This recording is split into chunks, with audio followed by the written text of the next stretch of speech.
Holy Gospel according to Luke, the 6th chapter. Glory to you, Lord. Jesus came down with the 12 and stood on a level place with them, with a great crowd of his disciples and a great multitude of people from all Judea, Jerusalem, and the coast of Tyre and Sidon. They had come to hear him and to be healed of their diseases. And those who were troubled with unclean spirits were cured. And all in the crowd were trying to touch him, for power came out from him and healed all of them. Then he looked up at his disciples and said, "Blessed are you who are poor, for yours is the kingdom of God. Blessed are you who are hungry now, for you will be filled. Blessed are you who weep now, for you will laugh. Blessed are you when people hate you, and when they exclude you, revile you, and defame you on account of the Son of Man. Rejoice in that day and leap for joy, for surely your reward is great in heaven, for that is what their ancestors did to the prophets. But woe to you who are rich, for you have received your consolation. Woe to you who are full now, for you will be hungry. Woe to you who are laughing now, for you will mourn and weep. Woe to you when all speak well of you, for that is what their ancestors did to the false prophets." The Gospel of the Lord. Praise to you, O Christ.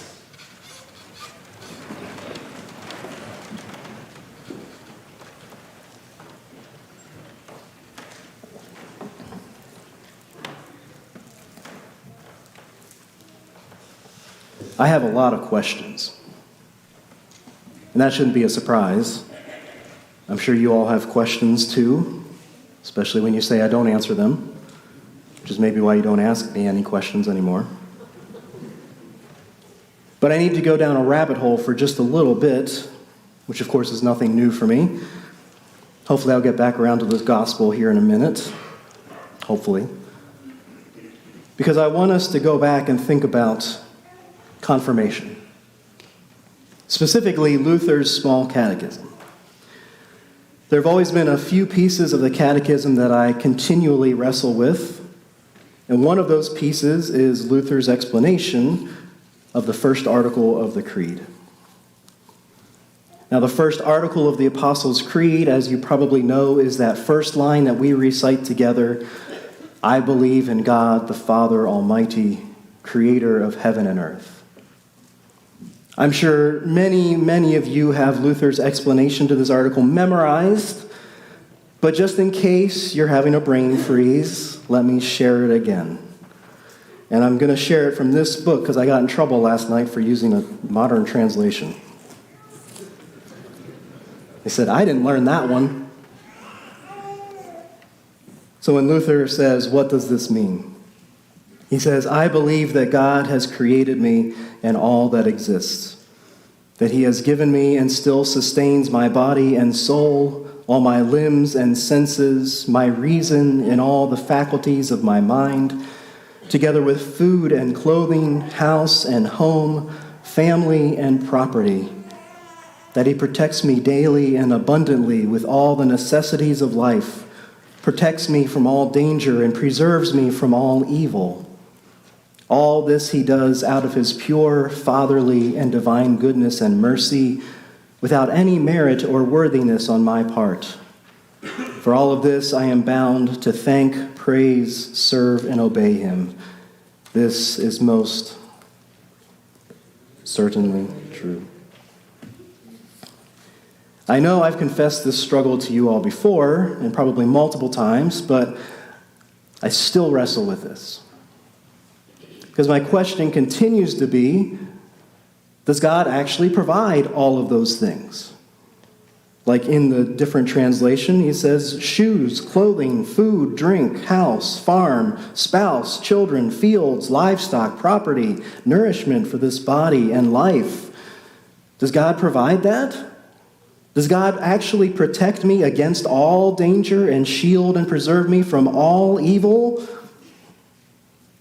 I mean, I can go on and on about how many emergency assistance vouchers that our area church alliance gives out to those who need some help.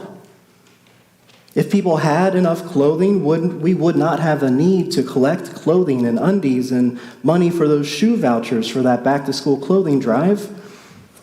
If people had enough food, well, wouldn't that giant pile of fruit out in the gathering space just go to waste? And I don't know why people who can't find a family, a spouse, or have children are complaining. God provides, right? I mean, that's what Luther's saying, I think. Maybe this is when Luther went off his rocker. I don't know. I've heard the interpretation of this, that God has provided all those things and all those resources. They're all out there, but we are the ones in charge of getting them where they need to go. Hence the feeding and assistance ministries we support or are a part of. But the other side of that coin is maybe those resources would not be so poorly distributed if we had not first gotten in the way with our innate inability to be human. And that's where I get back to the gospel lesson this morning. Today we hear those famous Beatitudes from Jesus' teaching. That fancy word, beatitude, comes from this Latin word which means blessed or truly happy or deeply fulfilled. It's this idea that Jesus is telling us what God's kingdom is like and who we are supposed to be and how God's will is fulfilled in all of that. The Beatitudes show up twice in these Gospels, here in Luke's Gospel, but then also we hear it in Matthew's Gospel. And what I find interesting is how different those two Gospels present these Beatitudes.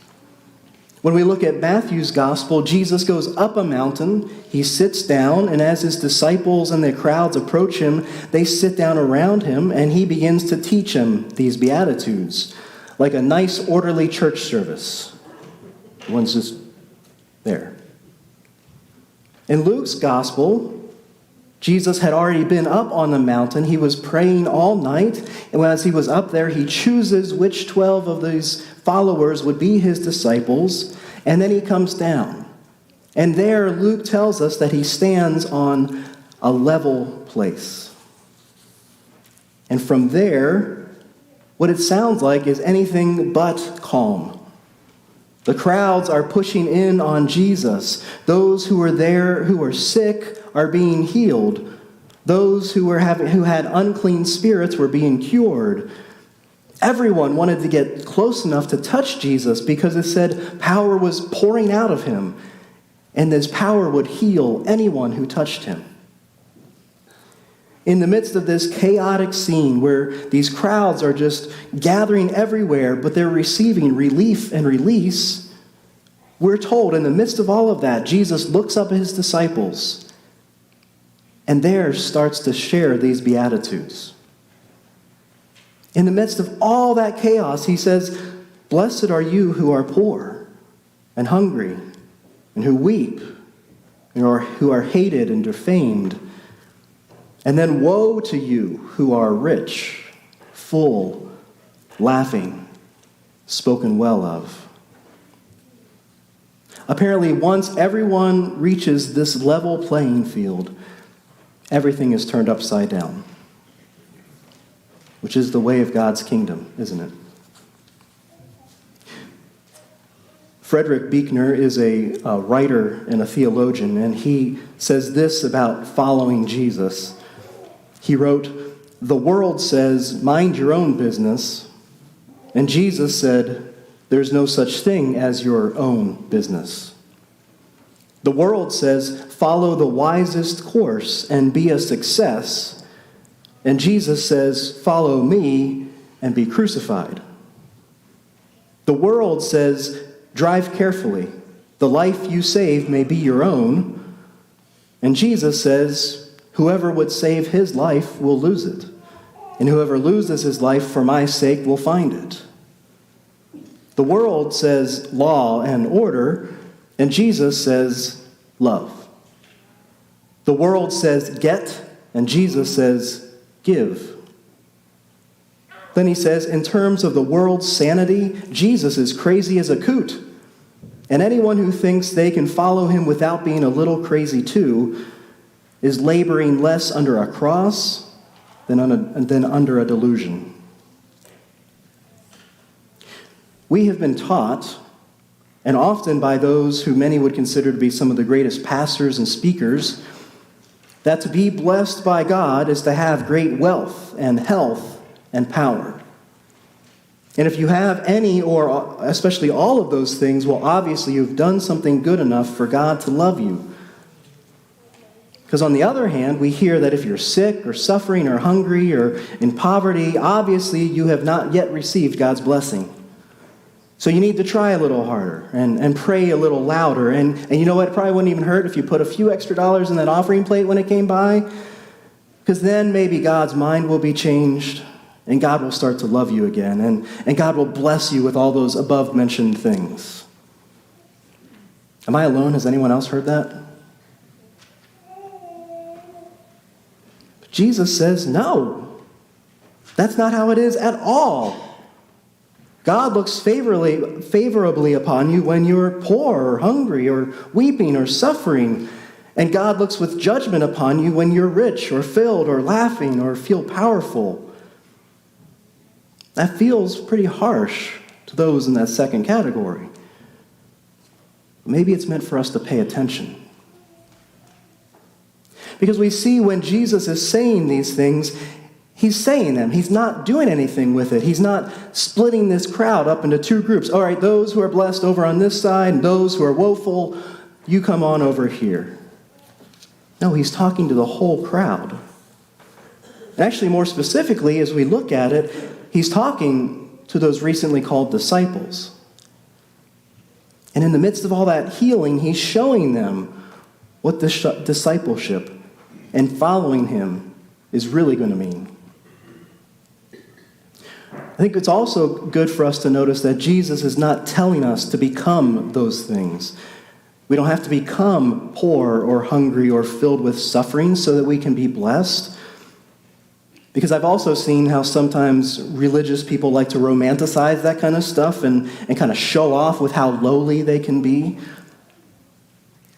But what is Jesus doing right before he speaks these Beatitudes? He's healing. He's healing everyone who is there. Why would he heal someone and then tell them that they should feel woeful because they're now healed? Again, I think Jesus is showing us how God desires for us to live in this kingdom and how it's totally opposite and upside down and backwards from everything we've ever known. Which makes me, again, think about that explanation from the catechism I shared earlier. Because Luther then ends by saying, and all this is done, all these things are provided out of pure fatherly and divine goodness and mercy, without any merit or worthiness of mine at all. Well, maybe Luther wasn't as crazy as I thought. Maybe what Jesus is saying in this gospel is that we have something to learn about discipleship that my life circumstances can't teach me. Something about the beauty and the glory and the freedom of the Christian life that I can never grasp until God becomes my everything, my starting place, my ending place, my all. Until we can see each of us, all of our neighbors in this world, on a level playing field. And that means these Beatitudes themselves are a blessing. Because those who seek to live them become more like Christ, the Christ who was poor and who wept, the Christ who hungered and was persecuted, the Christ whose bold proclamation and sharing of this good news unleashed this kingdom here and now. Maybe it's good for us to have these questions, because it sounds like we're always going to have a lot more to learn. Amen.